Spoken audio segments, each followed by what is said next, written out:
بسم اللہ الرحمن الرحیم۔ السلام علیکم۔ آج 15 مارچ 2019 ہے۔ آج خبر ملی ہے کہ ڈاکٹر عافیہ صدیقی ہماری بہن کو امریکہ نے رہا کر کے پاکستانی سفارت خانے کے حوالے کر دیا۔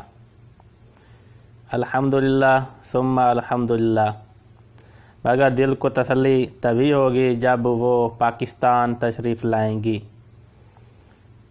اس پر بہت سارے لوگ تبصرے کر رہے ہیں، باتیں کر رہے ہیں، کس نے کیا ہے، کیسے کیا ہے، لیکن یہ سارا کریڈٹ طالبان کو جاتا ہے کہ جن کی محنت سے، جن کے مطالبے سے ان کی رہائی ممکن ہوئی ہے۔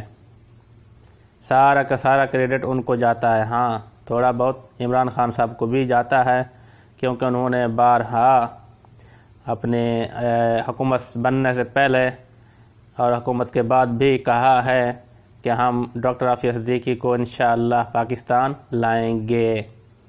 کیسے لائیں گے، کیا طریقہ کار ہوگا، یہ نہیں بتایا اور نہ ہی بتائیں گے جب تک حکومت میں ہیں۔ ہاں، حکومت کے بعد راز کھولیں تو کھولیں گے، کیونکہ انہی کی حکمت عملی اور پالیسیوں کی بدولت ایسا ممکن ہوا ہے کہ امریکہ طالبان کے آگے جھک گیا ہے۔ مشرف خنزیر نے جو امریکہ کو اپنا کاندھا دیا تھا حملے کے لیے، اب عمران خان صاحب نے یہ کہہ دیا کہ ہم اپنا کاندھا کسی کو نہیں دیں گے، یعنی ہم کسی دوسرے کی جنگ نہیں لڑیں گے۔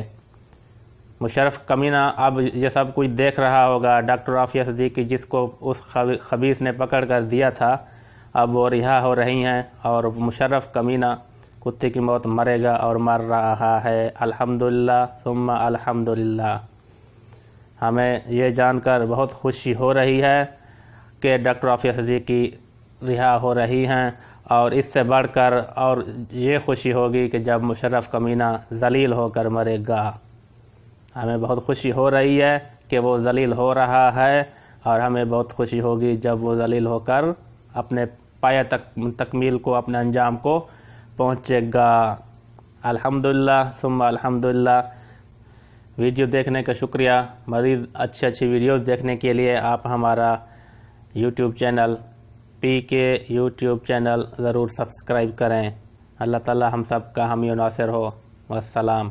پاکستان زندہ باد۔